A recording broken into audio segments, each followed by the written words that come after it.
Today we're going to be doing a video called Why Anchorage is America's Most OP City. So when I saw this video, I was like, Anchorage? Where is that?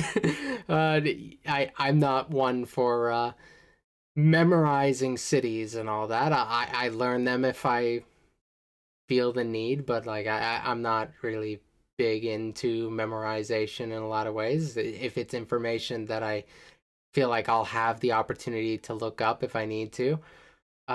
This is an interesting one because I think this is Alaska.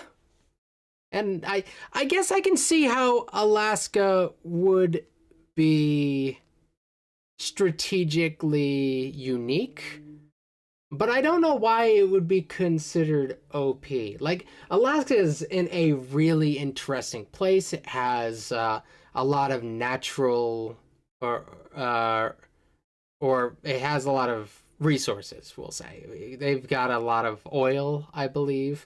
They have like a universal basic income over there that's paid for basically by oil, which is really interesting. So I don't know if that has anything to do with it being OP or if this is strictly militarily OP.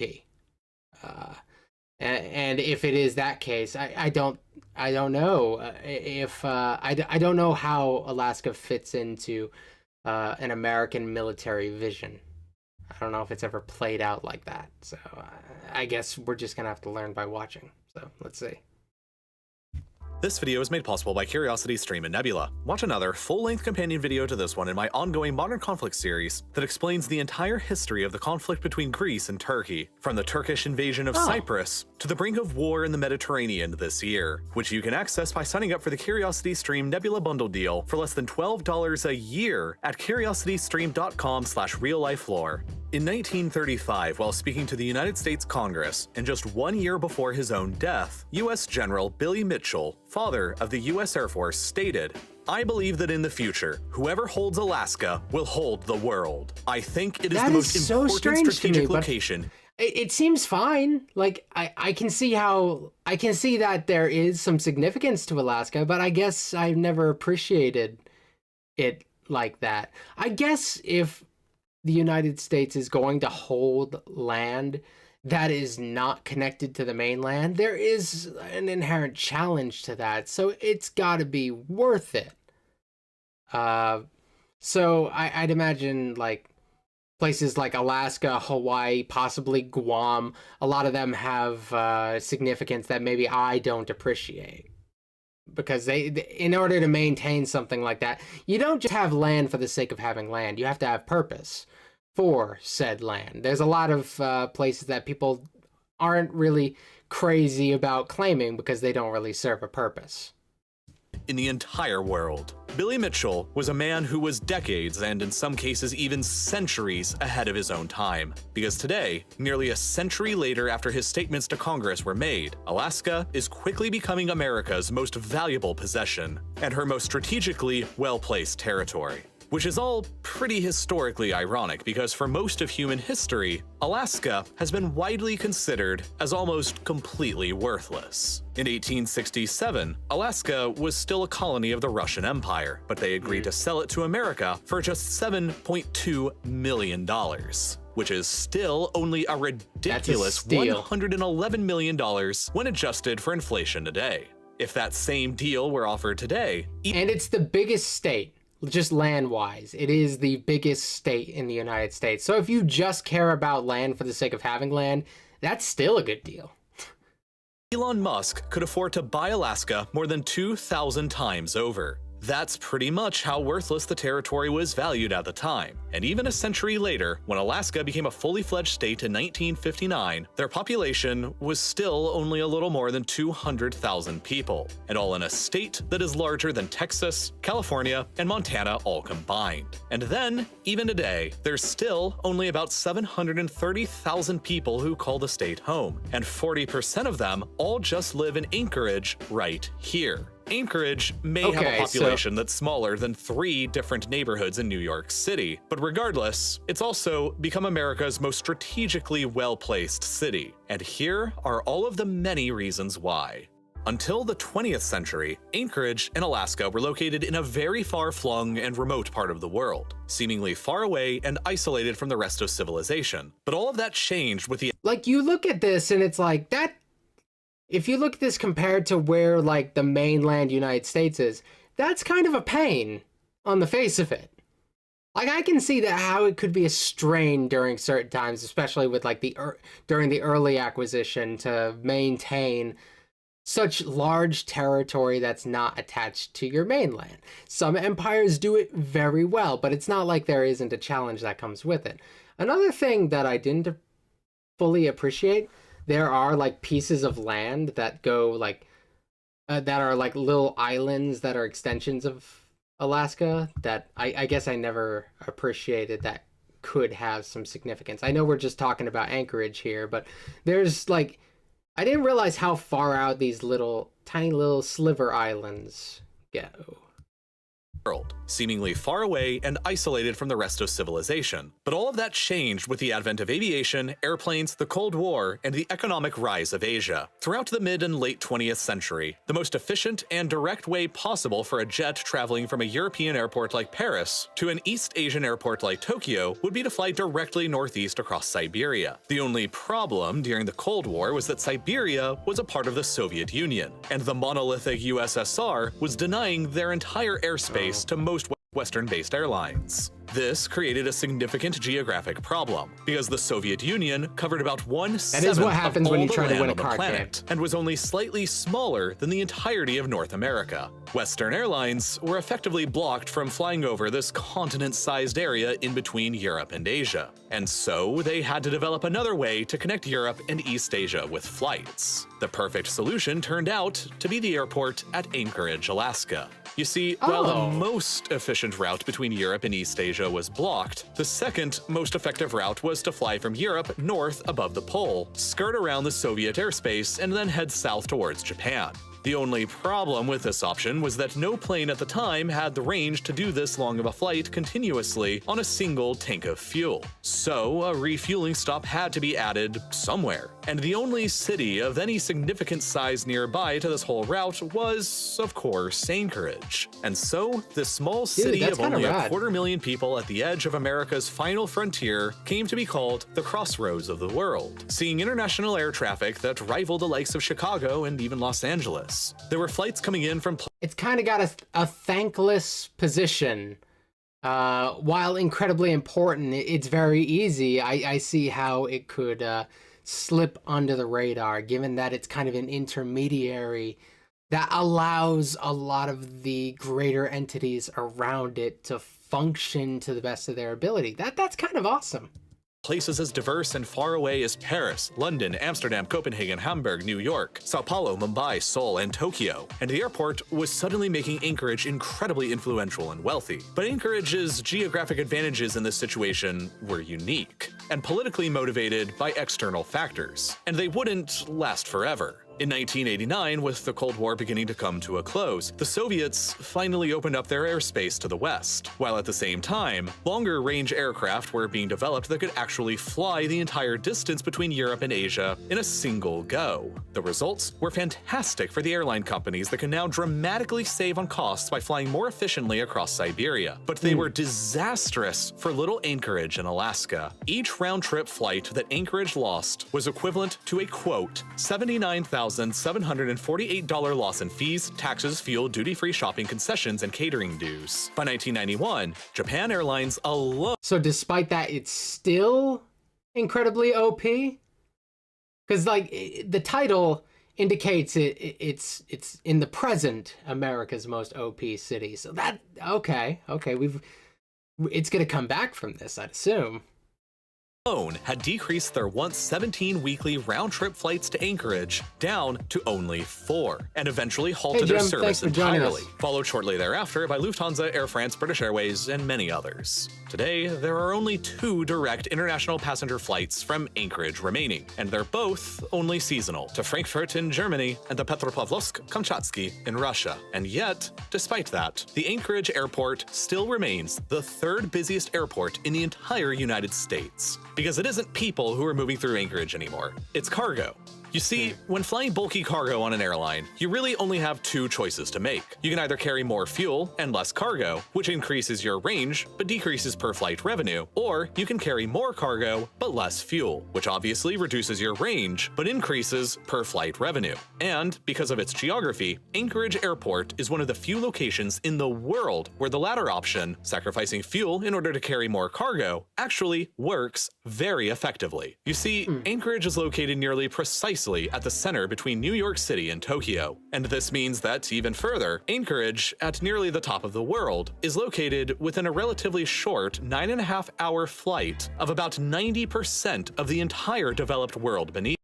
This is like such a strange angle to see the world from. Like, I'm so used to the regular formatting of like maps, even those that are a little bit more rounded. Very rarely do I look at the world kind of from its top.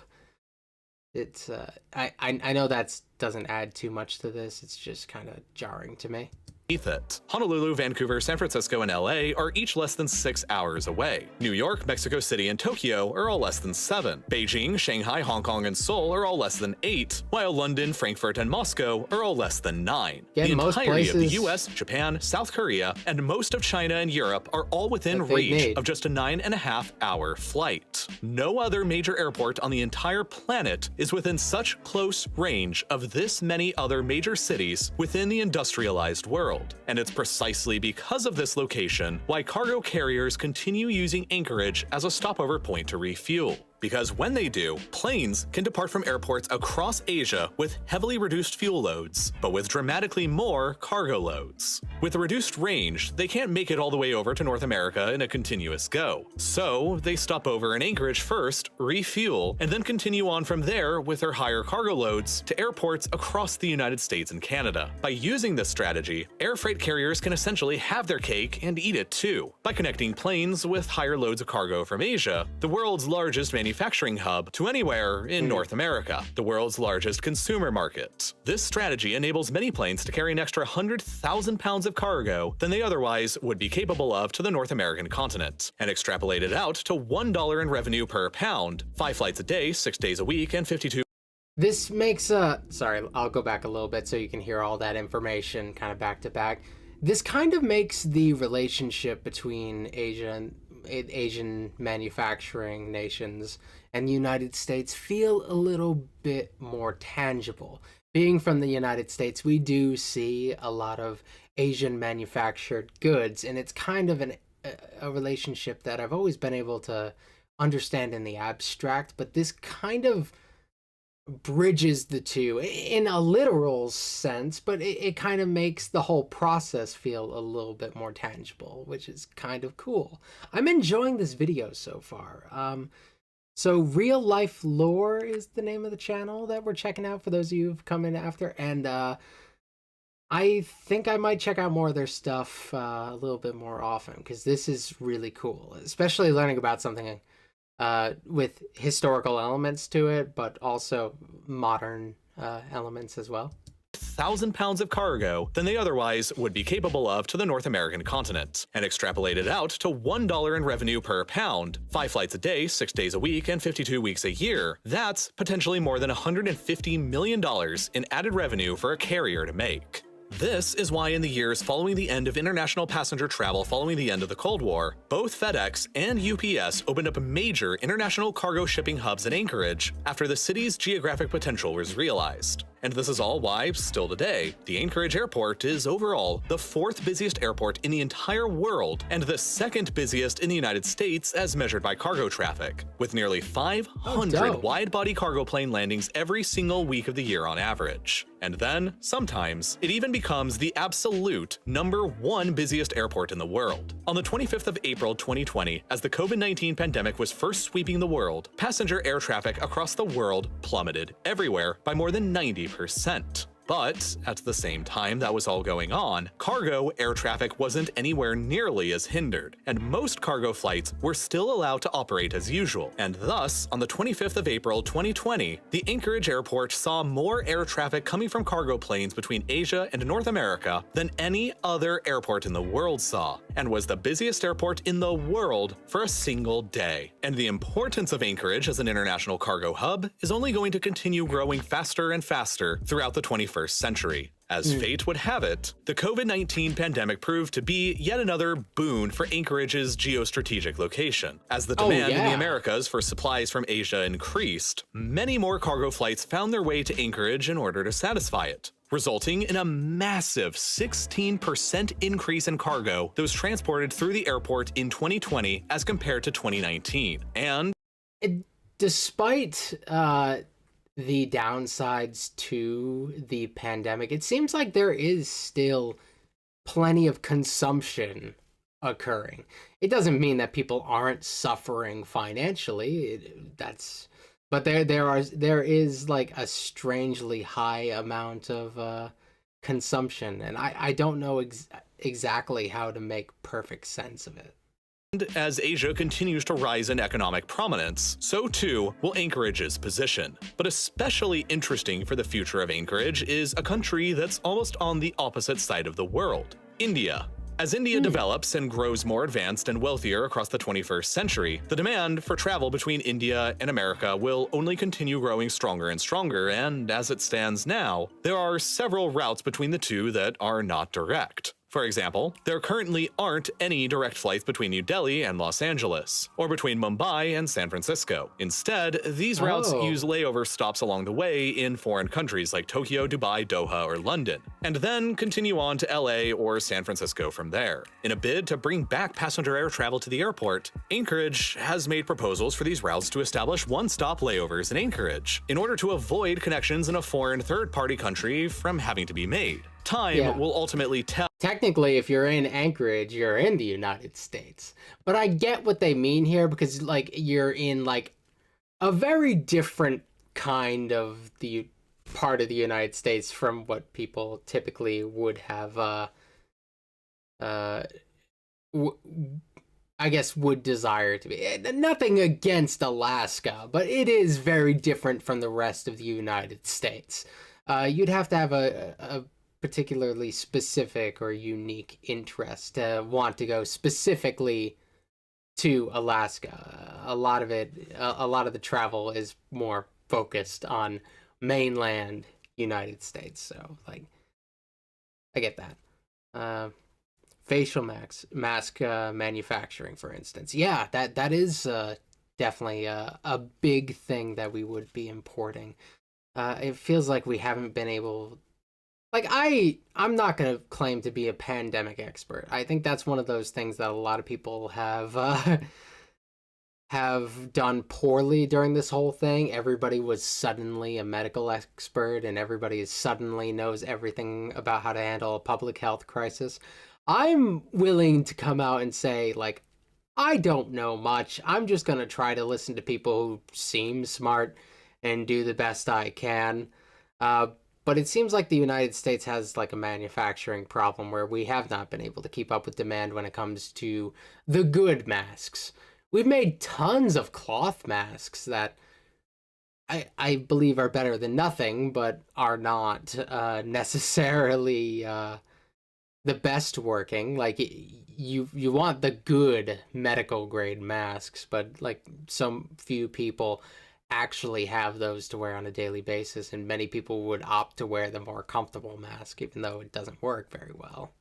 tell when passengers will finally begin arriving in Anchorage So the point is, importing it seems like a good idea. So yeah. again. But it's not just traditional transportation routes that are pushing Alaska and Anchorage to the forefront of global importance. Global climate change is arguably playing an even larger role. Of course, our planet is getting warmer, and while that's affecting the entire world in one way or another, it's affecting the region around the Arctic the most. For pretty much the entirety of human history, the Arctic Ocean in between Eurasia and North America has been permanently covered by ice year-round, which has always meant that navigation by ship across it has been basically impossible. But the times are certainly changing. Already, temperatures in the Arctic have reached their highest levels in at least the past 4,000 years. Multiple reports from the Intergovernmental Panel on Climate Change and the U.S. National Climate Assessment project that the Arctic Ocean will be almost entirely free of ice during the summers by the middle of this century, less than 30 years from now, while many others project it happening even earlier by the 2030s. Regardless of when, it will eventually become a new geographic reality within all of our lifetimes, that during the summer months between July and August, the Arctic will be a blue ocean, and whenever. So a lot of our climate change problems come from like are like a byproduct of high consumption and pollution. So people who create such things would probably further benefit from this, because it opens up further trade opportunities, and then therefore there's more money to be made in the process. Damn, this is a layer I didn't know about. This thing with the Arctic Ocean, that's huge. That's a game changer, and I'm sure the powers that be will take the most possible advantage of that. But that's kind of got some terrifying implications there, because it does disincentivize, I guess, positive climate action.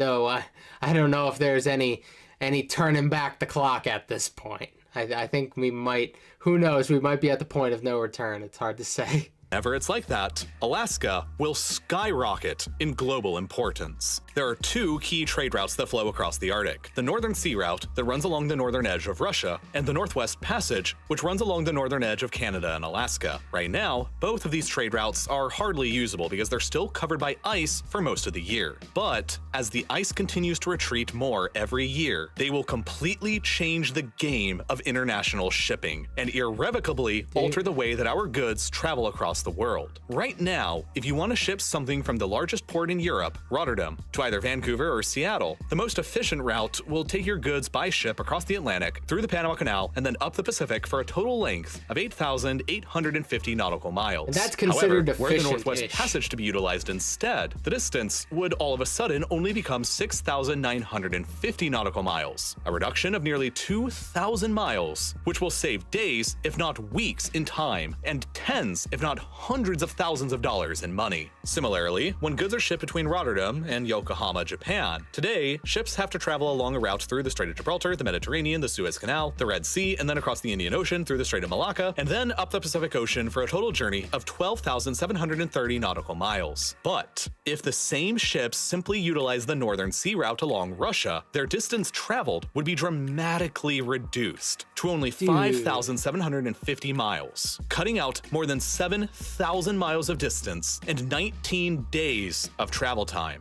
Essentially, by using either the Northern Sea Route or the Northwest Passage, cargo ships moving between the countries of Europe and the East Asian markets of China, Korea, and Japan would save around 20 days of travel time on average, and save incredible amounts of money through the process. And it's already happening too. In 2013, a Danish coal carrier became the first large sea freighter to successfully transit the Northwest Passage by sailing from Vancouver to Finland. This route saved the ship 1,000 nautical miles over its more traditional route through the Panama Canal, which resulted in fuel savings of approximately $80,000 and enabled them to transport 15,000 tons of additional cargo that they could sell. By the middle of this century, these routes will be catapulted from obscurity to become the most important trade routes in in the world, and they'll steal billions of dollars in trade revenue from the Suez and Panama Canals as the links between North America, Europe, and Asia reconverge in the north. And once again, Alaska. So that would negatively impact the Panama Canal. So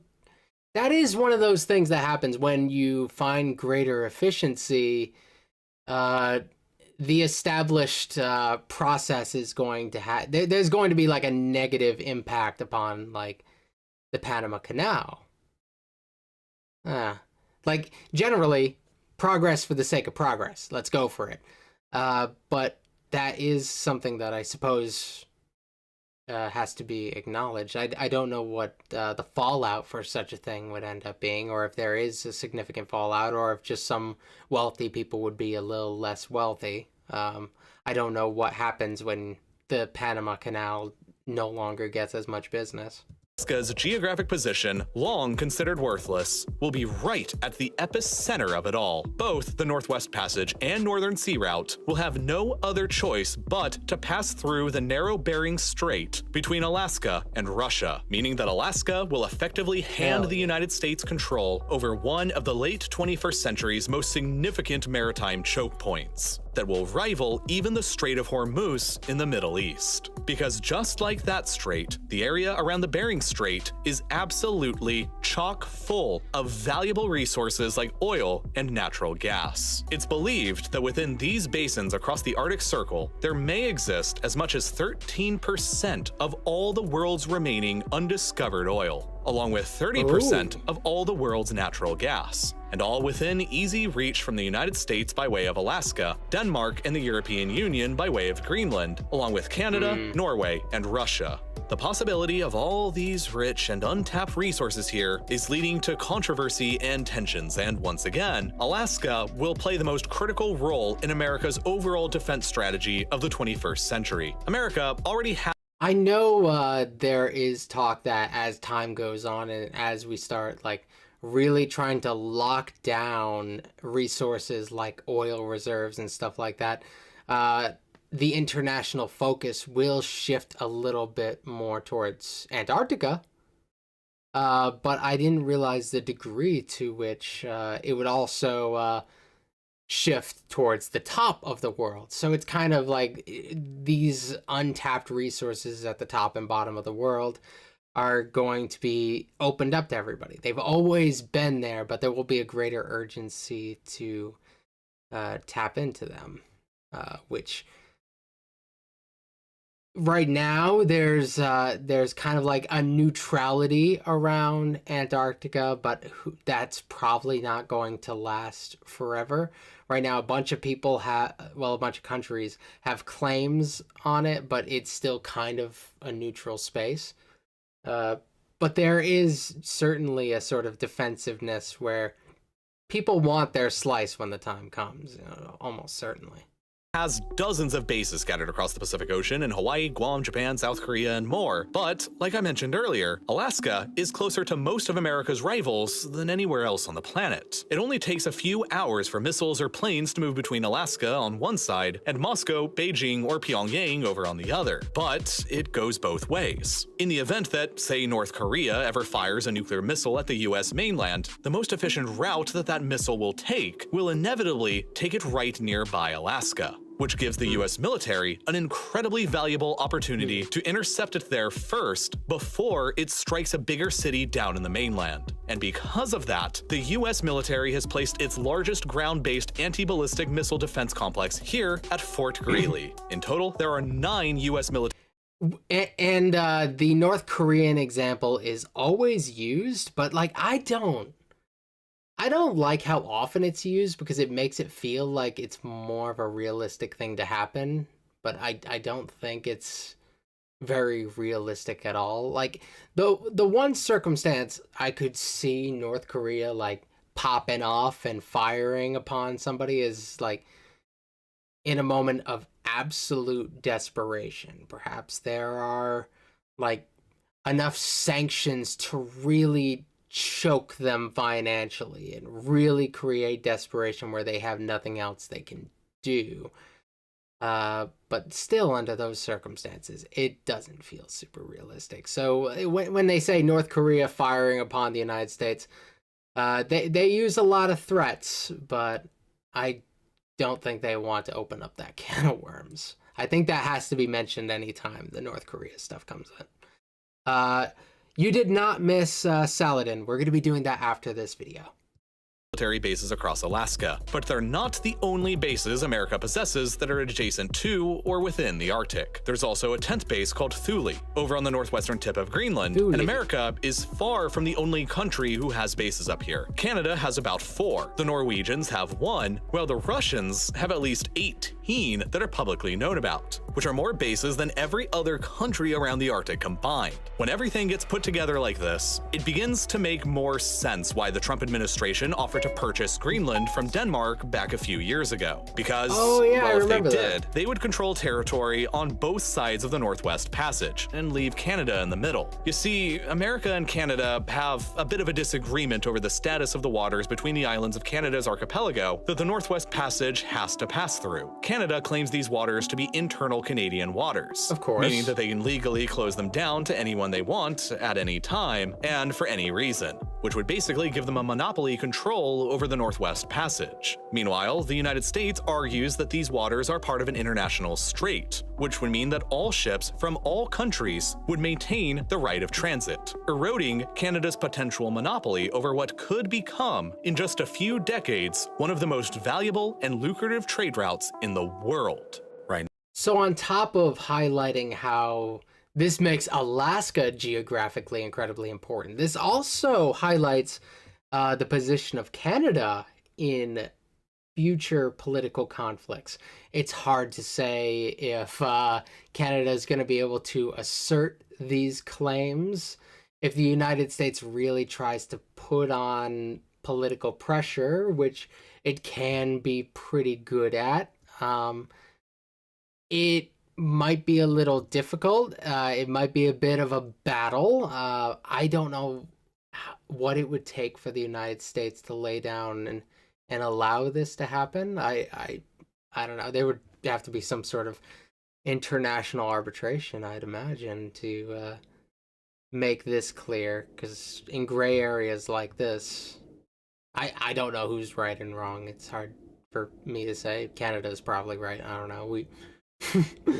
I just lean towards, yeah, Canada's probably right. Now, with ice still covering most of the waters for most of the year, this dispute isn't really a big concern for either America or Canada. But in the future, it could have enormous geopolitical implications and bring the two allies of today directly into the conflicts of the future. And that's all not even to mention Russia's ambitions in the area. Already, more than 20% of Russia's entire GDP is generated by resource extraction from the Arctic, primarily in the form of natural gas and other hydrocarbons. Russia already produces more natural gas than any other country in the world from their Arctic gas fields, and through sprawling pipelines from there, they use this gas to supply nearly the entirety of Europe, and greatly influence Europe's policies in the process. Many European countries already receive the majority or nearly the majority of their entire gas supply from Russia alone, and as the ice and permafrost continues to melt away up in the north, Russia will acquire even more gas to continue increasing Europe's dangerous dependency upon them more and more.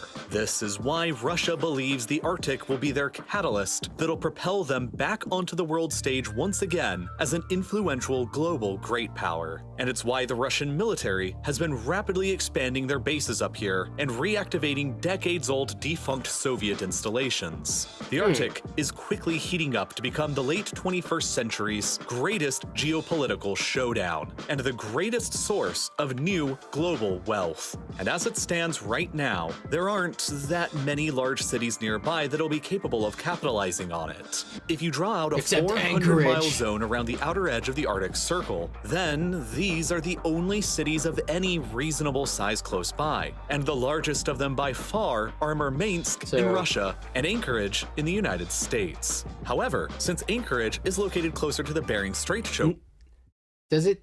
Wait, did it say close by, and the largest of them by far are Murmansk. Okay, so these two are the largest. In Russia and Anchorage the populations are not incredibly huge, but they don't necessarily have to be right now. There's investment and incentivizing that could be done that could get more people in these locations. But also Russia has a good amount of locations on top of Murmansk. Sorry, what was it? Spy, and the largest of them by far are Murmansk in Russia. Murmansk. For some reason, I thought that was an N. Murmansk. But they also have like clearly plenty of territory as well on top of that, so that they could leverage. Just because they have one of the biggest places and we have one of the biggest places doesn't mean that we have the leverage, I suppose. Reasonable size close by, and the largest of them by far are Murmansk in Russia and Anchorage in the United States. However, since Anchorage is located closer to the Bering Strait choke point, is within closer proximity of both the Arctic and Pacific Oceans, and is closer to more of the developed world like the US, Canada, Japan, and South Korea, I believe that Anchorage is the more strategic location of the two, and will without a doubt become the world's most strategically well-positioned city of the century. The conflict between nations brewing over the Arctic is primarily a severe concern for the future. But if you want to see a glimpse into how it all might play out, you needn't look very far to see a modern-day conflict over the exact same kinds of issues in the Mediterranean Sea between Greece and Turkey. Over here, there have also been very recent discoveries of incredibly rich fields of natural gas and hydrocarbons. There are conflicting maritime boundaries between multiple major powers, while both the Russians and Americans are heavily influencing opposing sides. A major war nearly erupted between both sides here over all of these issues just this year. And in the event that it ever does fully blow up, it'll without a doubt become the greatest and the most devastating war ever fought in Europe since the Second World War. And the modern crisis here goes back centuries. Greece and Turkey have fought 4 massive wars against one another leading into the 20th century. They exchanged millions of people between them in one of history's most disastrous transfers of population. The island of Cyprus was invaded and forcefully partitioned between a Turkish side and a Greek side that remains to this day. While the entire story is incredibly long, complicated, and controversial to tell, full of countless tragedies and misunderstandings that have all culminated into why the world rests on a knife's edge here and why the world is what it is today. Without a doubt, the modern wars and conflicts between Greece and Turkey are one of the most critical and fascinating conflicts of the entire 21st century to understand. But, unfortunately, it's also, at the same time, not really acceptable for me to cover in any kind of detail on YouTube due to their terms of service. After nearly 6 years of making YouTube, it's such a pain. Like, I've had things like demonetized when talking about history so much.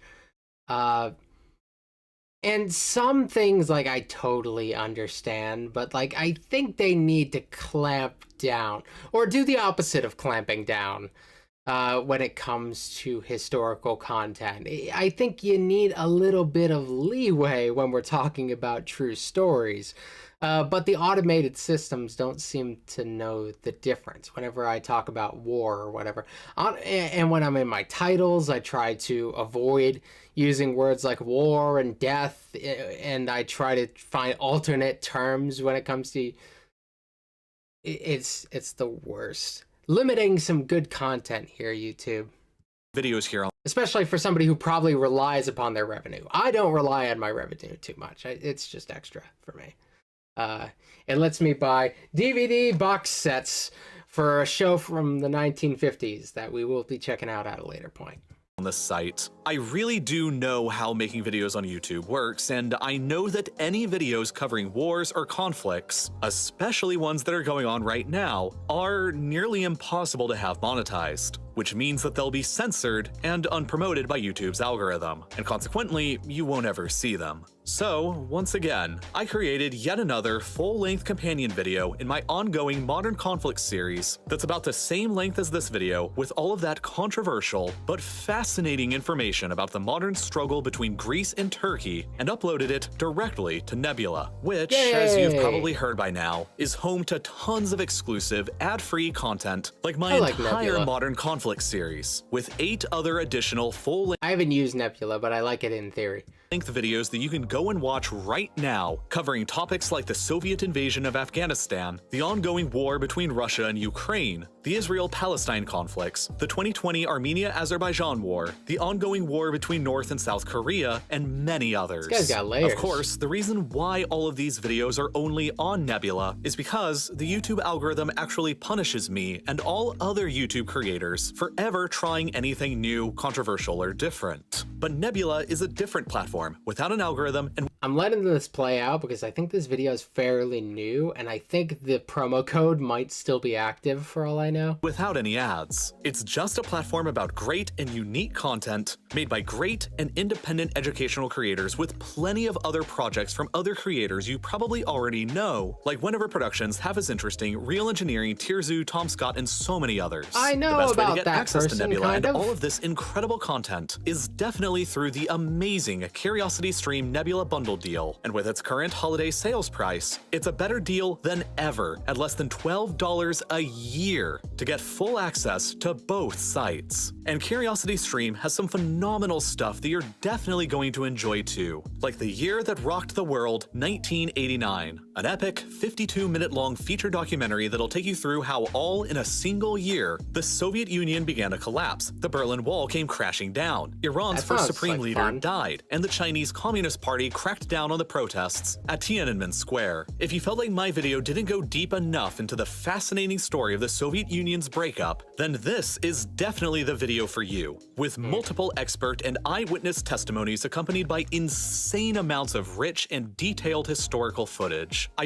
really can't recommend this documentary enough, and I genuinely Baywatch. don't know about a better deal that exists in streaming. You get 2 streaming sites, both with content that you'll actually watch, and all for less than $12 a year at the current holiday sales price. But what's even more, signing up will actually tremendously help countless educational creators beyond just real life lore. So please make sure to do so by clicking this button that's here on screen right now, which will take you directly to You can't really do that, unfortunately, through my video, but wait, you got a promo code? curiositystream.com/reallifelore to sign up, or by following the link that's down below in the description. Link down As below. always, Okay. There we go. So that was really cool. I would like to check out some of the other stuff that they've done. I'm going to actually take a quick peek to see what sort of stuff comes up on my sidebar. What if you were stranded in the Sahara alone? That could be interesting. Why Indonesia is moving their capital. Oh, that was yesterday. That could be cool. What happens if Yellowstone blows up tomorrow? I've heard about that. I've heard that that would be devastating. I don't know much about it, but I know that it's kind of a thing that's just kind of looming, and our existence is fleeting and such. This guy's got layers like an ogre. Oh my god, Dream Master, you're killing me. Please don't. Please don't do that. Don't go there. Why nobody knows the world's longest river? Do I know the world's longest river? I probably don't. The Black Death. Why Belarus is constantly attacking Europe. Okay, that could be cool. There's a lot here. We gotta make a habit out of returning to this channel, because there's some material here that I think would certainly be worth checking out.